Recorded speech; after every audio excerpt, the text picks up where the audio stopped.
What we do at Mott to taste test with the students. I select a panel of students and they're committed, and sometimes what they do is they're committed for a week worth of testing of different recipes, and they have to give us their honest input, and we kind of give them a little reward at the end for all their volunteer work, okay? And they are brutally honest sometimes.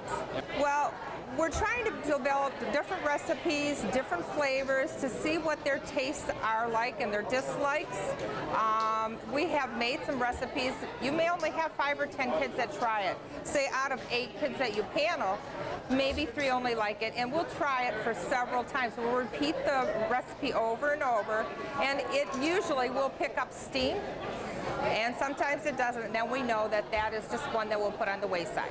We actually, one thing that we're doing is we actually took the My Plate, the color-coded diagram, and we laminated them, and we actually put them on all of our lunch tables in Twain Elementary, so the kids have a visual of what their plates should look like. So that was one fun thing we did. We also do some great things for parents too to help educate them. Like we have what's called Think Your Drink display that we had during parent-teacher conferences, so to show them how much sugar is in their drinks. And we actually had a healthy lunchbox and an unhealthy lunchbox demo for the parents, so they could kind of see, and as the kids walked by too, they could see what was healthy and what was not healthy. And we helped them kind of help with that. So. Well, once they go and they see what their peers have done, they'll come back to the cafeteria and actually want to try that. And I'll do taste testings and samples and actually do student surveys so that the students can come back, tell me what they like, and then we'll put that on the menu.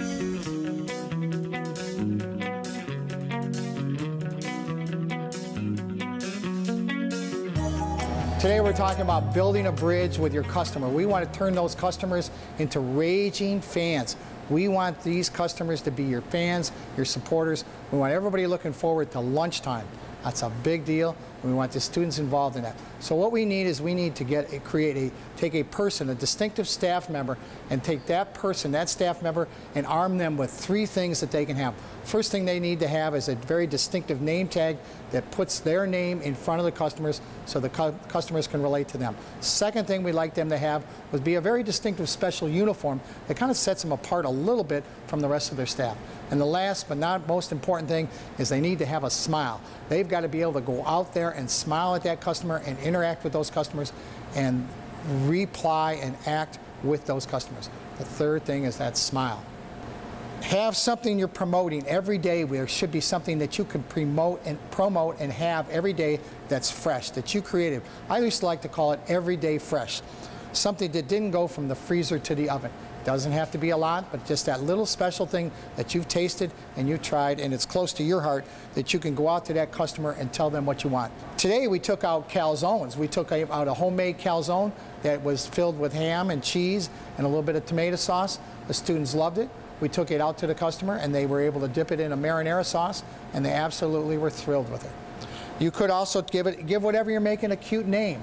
We got some of the ideas that we've used before. We've used a stop light and pepper and bean soup. We've used smoking hot and lime sweet potatoes. Give it a distinctive name so it kind of gets their attention. They want that cute name. I've always been partial to soups.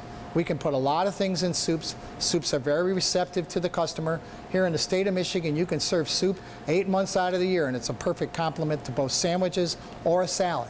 But one of the things when we created the soups is we put a ½ a cup of vegetables in every soup that was able to go to the customer, and that soup could replace the dreaded French fry. Today in our culture, health is a hot item. Cooking is cool. All you really need to do is relate it to health and involve the students in cooking. These students that we have in our classrooms today and we have in our dining room today have lived and grown up with the Food Network. They're ready. They want to experience the food. They want to get back there. They want to hear about it. They're receptive, and they're very glad to hear from you. Next thing you need to do is get a notebook. Get one of these notebooks. Take some notes in it. Go out and try to find 5 names a week. If you could record 5 names of students a week, you'd be set. Start with 5 students, maybe 1 adult, maybe 1 staff member that you interact with, respond. But most of all, take their names down, listen, and then respond to something that they might want. If they said they want blueberry pancakes, try to look at your schedule, see if there's a day you could put blueberry pancakes in there. Next, create a class. Put a class together, after-school class.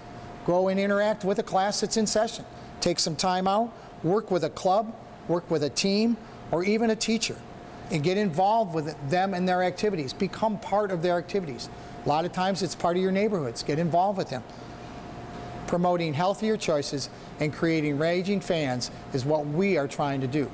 The more you do this, the more you go out and interact with those students during the day, the more they're going to be looking for you. They're going to be calling you by name. You're going to be responding to them. You're going to be part of their day, and that's what we want you to be. We want them coming into that dining room, coming into your cafeteria, and responding to you. We want raging fans.